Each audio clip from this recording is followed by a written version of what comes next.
बिस्मिल्लाहिर्रहमानुर्रहीम। अस्सलाम वालेकुम dear students. हमने स्टार्ट किया है नर्सिंग थ्योरी। नर्सिंग थ्योरी हमारे साथ BSN 7th सेमेस्टर का एक सब्जेक्ट है जिसका ऑलरेडी हमने यूनिट 1 डिस्कस किया है, जो कि हमारे चैनल के प्लेलिस्ट नर्सिंग थ्योरी में मौजूद है। वहाँ से आप लोग देख सकते हैं। आज का जो टॉपिक है वो हमारे साथ है सेकंड यूनिट, जो कि है relationship among theory, research and practice. ठीक है कि थ्योरी, रिसर्च और प्रैक्टिस के दरमियान क्या रिलेशनशिप है, थ्योरी का रिसर्च के साथ और प्रैक्टिस के साथ क्या रिलेशनशिप है, रिसर्च का थ्योरी के साथ और प्रैक्टिस के साथ क्या रिलेशनशिप है, और इसी तरीके से प्रैक्टिस का रिसर्च के साथ और थ्योरी के साथ क्या रिलेशनशिप है। तो इन सब को एक एक करके हम डिटेल के साथ डिस्कस करने वाले हैं। तो आइए स्टार्ट लेते हैं। स्टार्ट लेने से पहले आप लोगों से एक छोटा सा रिक्वेस्ट है कि अगर आप हमारे चैनल लेक्चर्स बाय अनाया किम्यू पे नए हैं तो हमारे चैनल को सब्सक्राइब करें, प्रेस द बेल आइकन ताकि नेक्स्ट वीडियो का नोटिफिकेशन मिल सके। वीडियो को लाइक करें, कमेंट करें और अपने दोस्तों के साथ भी शेयर करें।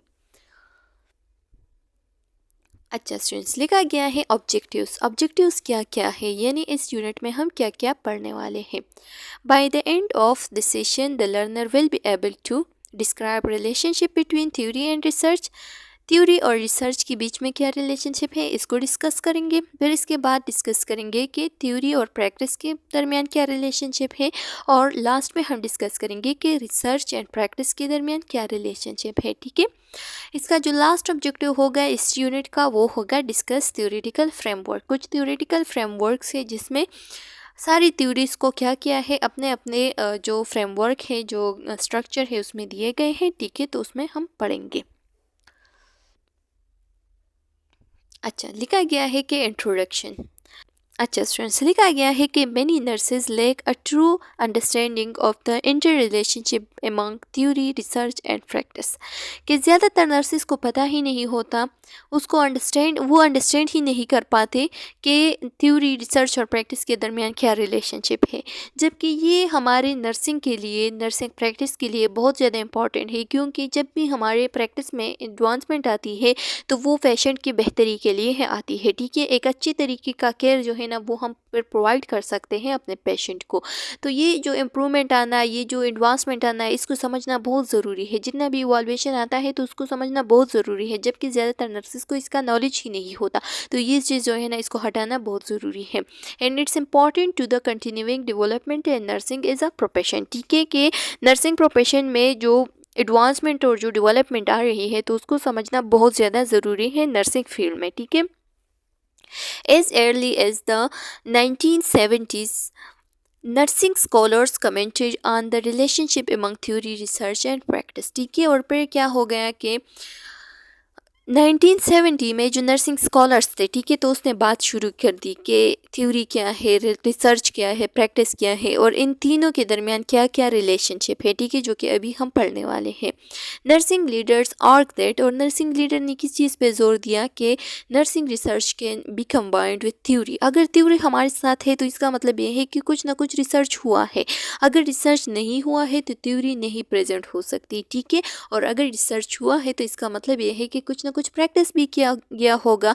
तो मतलब ये कि प्रैक्टिस, थ्योरी और जो रिसर्च है उन तीनों के दरमियान अच्छा खासा रिलेशनशिप है। ठीक है, ये एक साइकिल की शक्ल में है।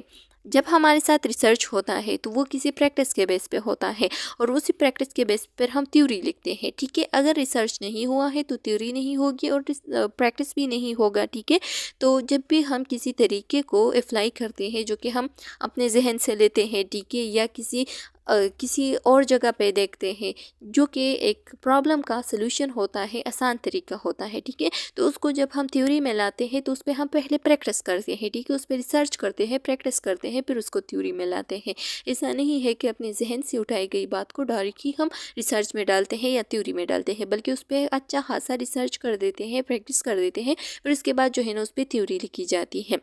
तो थ्योरी, रिसर्च और प्रैक्टिस का एक दूसरे के साथ क्या है, रिलेशनशिप है। बस ये बात आप लोगों ने रिमेंबर रखना है। अच्छा, फिर लिखा गया है कि In applied disciplines such as nursing, practice is based on the theory that are validated through research. ठीक है, लिखा गया है कि जो अप्लाइड डिसिप्लिन हमारे साथ कौन कौन से है, ये नर्सिंग हो गया, ठीक है, नर्सिंग जो है ना ये अप्लाइड डिसिप्लिन है, ठीक है, इसमें हम केयर को अप्लाई कर देते हैं।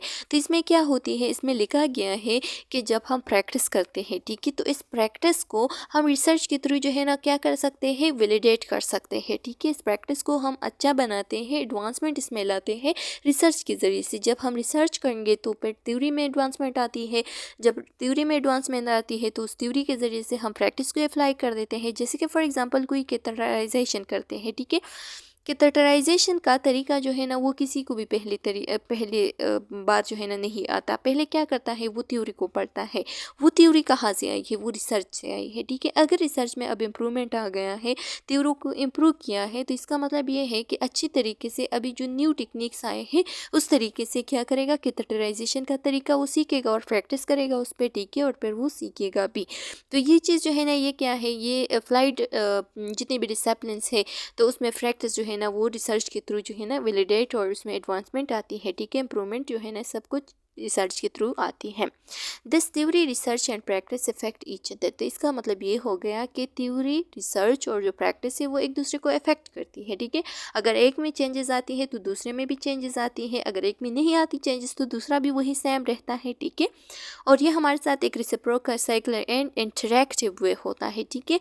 अब मैं आप लोगों को दिखाती हूँ कि किस तरीके से ये हमारे साथ रेसिप्रोकल या साइक्लिक है। ये आप लोग देख सकते हैं कि ये इस एरोस को देखे कि अगर हमारे साथ रिसर्च होता है तो प्रैक्टिस भी होता है और थ्योरी भी होती है, ठीक है।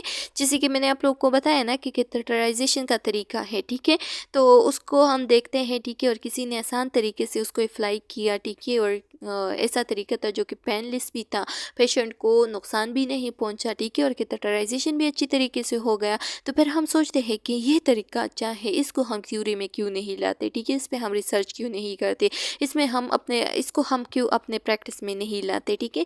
तो उसको प्रैक्टिस में लाने के लिए पहले हम उस पर रिसर्च करते हैं, उसको फिर थ्योरी में लिखते हैं और फिर प्रैक्टिस में यानी अपने स्किल्स में उस इम्प्रूवमेंट लाते हैं और उसको अप्लाई करते हैं अपने पेशेंट्स पे, ठीक है। अच्छा, नेक्स्ट हमारे साथ आ रहा है relationship between theory and research. अब थ्योरी और रिसर्च के बीच में क्या रिलेशनशिप है, जो दूसरा ऑब्जेक्टिव था, ठीक है। तो लिखा गया है कि research validate and modifies theory. Research जो है ना वो एग्जिस्टिंग थ्योरी को क्या कर देती है, जो ऑलरेडी थ्योरी प्रेजेंट है उसमें मॉडिफिकेशन लाती है, ठीक है, उसको वैलिडेट यानी दोबारा से चेक करके उसमें जितनी भी इंप्रूवमेंट, जितनी भी एडवांसमेंट है उसको लाती है। रिसर्च के थ्रू ये सब आती है। ये आप लोगों ने MCQs पॉइंट ऑफ व्यू से रिमेंबर रखना है।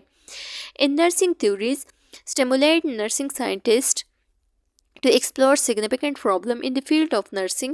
In doing so, the potential for the development of nursing knowledge increase। ठीक है, क्या होता है कि नर्सिंग फील्ड में जब भी हमारे साथ कोई क्या आता है, कोई प्रॉब्लम जो है ना उसको राइज किया, ठीक है, उसको जो है ना कोई प्रॉब्लम आ गया, तो उस प्रॉब्लम को सॉल्व करने के लिए हम क्या कर देते हैं, डिफरेंट थ्योरीज यूज़ करते हैं, ठीक है। उस थ्योरीज में हम एडवांसमेंट लाते हैं रिसर्च के थ्रू, ठीक है।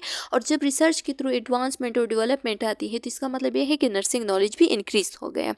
Win empirically tested. Empirical test का मतलब यह है कि जब रिसर्च के थ्रू हम किसी चीज़ को टेस्ट कर देते हैं तो उसका रिसर्च जो है ना वो क्या आता है, उस रिसर्च का रिजल्ट जो है ना वो या तो वेरीफाई हो जाता है, मॉडिफाई हो जाता है, इम्प्रूव मतलब कि उसको इम्प्रूव भी कर सकते हैं, डिसप्रूव भी कर सकते हैं, ठीक है।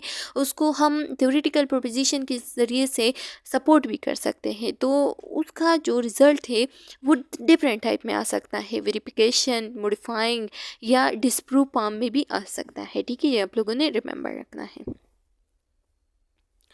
नेक्स्ट हमारे साथ आ रहा है relationship between theory and practice, ठीक है, जो थर्ड ऑब्जेक्टिव है। अब थ्योरी और प्रैक्टिस के दरमियान क्या रिलेशनशिप है। थ्योरी जो है ना वो प्रैक्टिस को गाइड कर देती है, ठीक है। किस तरीके से गाइड कर देती है, फॉर एग्जांपल कोई न्यू टेक्निक है, ठीक है, वेंटिलेशन का टेक्निक है, वो किसी को भी नहीं आता पहले बार, ठीक है, या सक्शनिंग है वो किसी को भी नहीं आता, तो उस पर हम थ्योरी देखते हैं। थ्योरी में जो भी लिखा होता है तो उसको हम गाइड करके क्या कर देते हैं, प्रैक्टिस कर देते हैं, ठीक है, अपने स्किल्स में लाने की कोशिश कर देते हैं। तो ये चीज़ जो है ना ये हमारे साथ क्या होती है कि थ्योरी जो है ना वो प्रैक्टिस को गाइड कर देती है, ठीक है, एक रास्ता दिखाती है प्रैक्टिस को। One of the primary use of theory is to contribute insight about nursing practice situation through provision of goal for assessment, diagnosing and intervention. ठीक है, जब भी हम किसी गोल को अचीव करना चाहते हैं ना, फॉर एग्जांपल पेशेंट को कोई मसला है, ठीक है, तो उस पेशेंट की पहले हम असेसमेंट करते हैं, हिस्ट्री टेकिंग करते हैं, ठीक है, पहले सिचुएशन को देखते हैं, इस सिचुएशन के मुताबिक फिर क्या कर देते हैं, उसकी डायग्नोसिस कर देते हैं, ठीक है, कि पेशेंट को क्या मसला है। उसके डायग्नोसिस के बाद जो है ना हम प्लानिंग कर देते हैं, और प्लानिंग के बाद जो है ना हम इंटरवेंशन कर देते हैं। तो ये सब चीज़ें जो है ना हमने कहाँ से सीखी हैं, ये सब भी हमने थ्योरी से सीखे हैं, जो कि अभी हम प्रैक्टिस में लाने की कोशिश करते हैं। Through practice nursing theory is shape. ठीक है, नर्सिंग थ्योरी जो है ना वो हमारे साथ क्या होती है, ये प्रैक्टिस के ज़रिए से ही शेफ्ट हो जाती है। ठीक है, मतलब एक शक्ल लेती है। जब हमारे साथ थ्योरी ना हो तो प्रैक्टिस जो है ना उसका कोई मकसद नहीं होता, जब प्रैक्टिस ना हो तो थ्योरी का कोई मकसद नहीं होता। तो ये दोनों जो है ना एक दूसरे पे बहुत ज़्यादा डिपेंडेंट है। Theory render practice more efficient. Theory जो है ना वो प्रैक्टिस को मोर एफिशिएंट और इफेक्टिव बनाने की कोशिश करती है। ठीक है, हमारा गोल अचीवमेंट, हमारा टाइम जो है ना वो ज़ाया ना होना, तो ये सब काम जो है ना ये थ्योरी का होता है कि प्रैक्टिस को किस तरीके से मोर एडवांस कर सके। And the ultimate benefit of theory application is in nursing is the improvement of the client. और जो मेन मकसद होता है थ्योरी का, ठीक है, यानी थ्योरी का जो एप्लीकेशन का मेन मकसद होता है, तो वो क्या होता है, वो यही होता है कि नर्सिंग फील्ड में किस तरीके से ऐसे इम्प्रूवमेंट में ला सकूँ जिसके ज़रिए से जो क्लाइंट केयर है वो इम्प्रूव हो जाए। ठीक है, वो आसान हो जाए, उसके ज़रिए से पेशेंट को ज़्यादा बेनिफिट हो। ठीक है, ऐसा केयर मैं प्रोवाइड कर सकूँ। अच्छा, नेक्स्ट हमारे साथ आ रहा है relationship between research and practice. अब प्रैक्टिस और रिसर्च के बीच में क्या डिफरेंस है। तो लिखा गया है कि research is the key to the development of a discipline. किसी डिसिप्लिन को बनाने का जो मेन मकसद होता है, मेन की होता है, मेन इंपॉर्टेंट पॉइंट होता है, वो रिसर्च होता है। Middle range and practice theory, हमने डिफरेंट थ्योरी पढ़े ना, grand nursing theory, middle range theory, ठीक है, इसके साथ साथ प्रैक्टिस थ्योरीज हमने जो पिछला लेक्चर था उसमें पढ़ा था। ठीक है, थोड़ा डिस्कस किया था। यहाँ पे भी वही बात हुई है कि मिडिल रेंज थ्योरीज या प्रैक्टिस थ्योरी जो है ना वो क्या है, may be tested in practice. जब भी हम रिसर्च करते हैं ना तो उसमें हम कौन सी थ्योरीज को प्रैक्टिस करते हैं, ये आप लोगों ने रिमेंबर रखना है। ग्रैंड थ्योरी जो है ना वो प्रैक्टिस नहीं होती, सिर्फ मिडिल रेंज थ्योरी और जो प्रैक्टिस थ्योरी है वो प्रैक्टिस होती है। ठीक है, बाकी जो ग्रैंड थ्योरी है वो नहीं होती। ठीक है, क्योंकि उसकी पॉइंट्स, उसकी कंसेप्ट बहुत ज़्यादा होती है, तो उसको अप्लाई करना पेशेंट पे बहुत मुश्किल होता है। And if individual practitioner are to develop expertise, they must participate in research. अगर एक इंडिविजुअल है, ठीक है, और वो प्रैक्टिशनर है और उसके साथ एक्सपर्टीज भी है, तो उसको हम रिसर्च में शामिल कर सकते हैं। In summary, there is a need to courage nurses to test and refine theory and models to develop. ठीक है, इसका मकसद ये है असल में, जो यहाँ पे जितनी भी पॉइंट्स लिखे गए हैं, तो इसका मकसद यही है कि नर्सेस को करेज मिल सके कि वो टेस्ट करे, ठीक है, हर एक चीज़ को प्रैक्टिस प्रैक्टिस प्रैक्टिस करे। ठीक है, और इसके ज़रिए से जितनी भी इम्प्रूवमेंट और जितनी भी डेवलपमेंट आ जाती है किसी भी थ्योरी में या किसी भी रिसर्च में, तो उसको लाए। ठीक है, their own personal models and practice.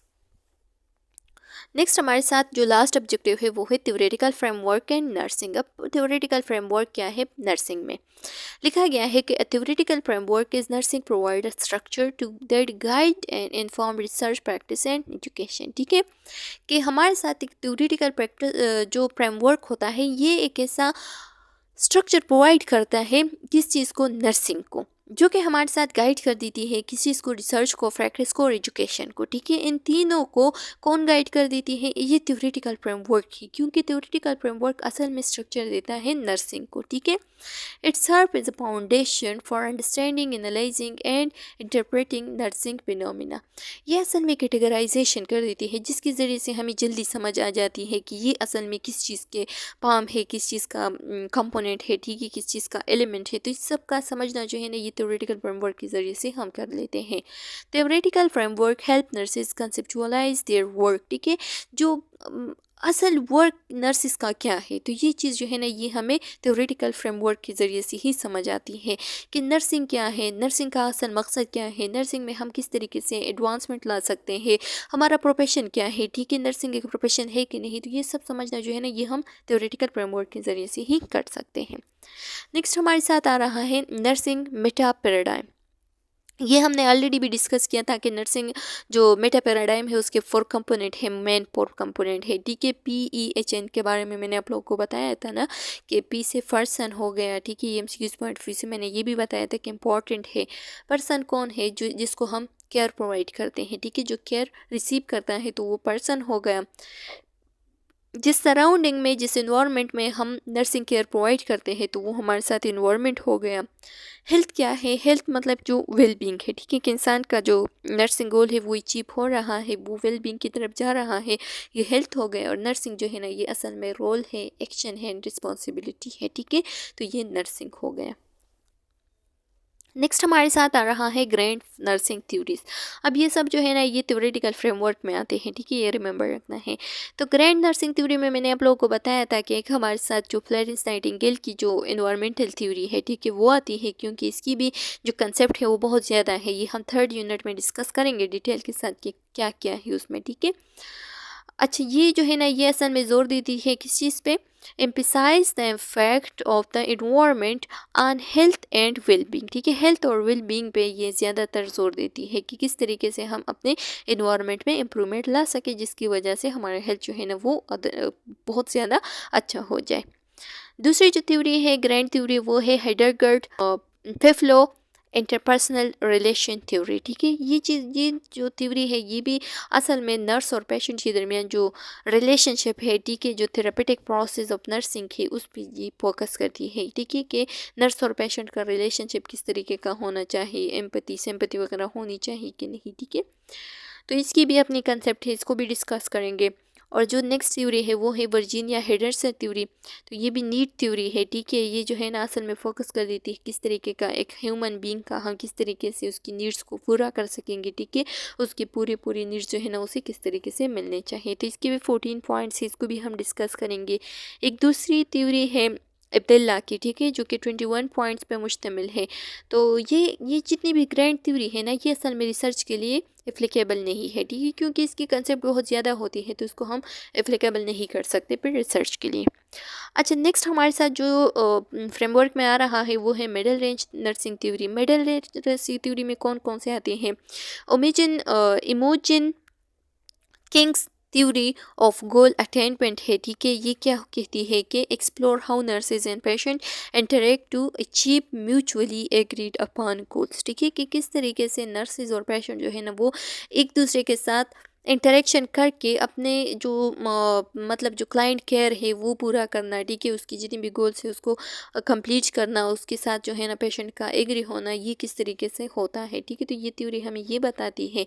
और जो नेक्स्ट थ्योरी है मिडिल रेंज थ्योरी में, तो वो है डिरूथिया ओरियम सेल्फ केयर डिफिसिट थ्योरी। अगर किसी के सेल्फ केयर डिफिशिएंसी आ रही है, ठीक है, उसकी सही से जो केयर मीट है वो नहीं हो रहा है, ठीक है, वो सेल्फ केयर नहीं कर सकता अपने आप का, तो उसमें हम किस तरीके से उसकी हेल्प करेंगे, ठीक है। तो ये भी हमारे साथ क्या आते हैं? मिडिल रेंज थ्योरीज में आते हैं। नेक्स्ट हमारे साथ आ रहा है कंसेप्चुअल्स मॉडल। कंसेप्चुअल मॉडल्स में लिखा गया है कि सिस्टर कैलिस्टा राइट जो था ना, उसने एडाप्टेशन मॉडल पेश की थी, ठीक है, और उसने बताया था कि examine how individual adopt to change in their environment, कि किस तरीके से एक इंसान जो है ना वो अपने इन्वायरमेंट में एडॉप्टेशन ला सकती है, किस तरीके से वो अपना इन्वायरमेंट को चेंज कर सकता है, ठीक है। तो सिस्टर कैलिस्टा राइट का यही मकसद था इस मॉडल में।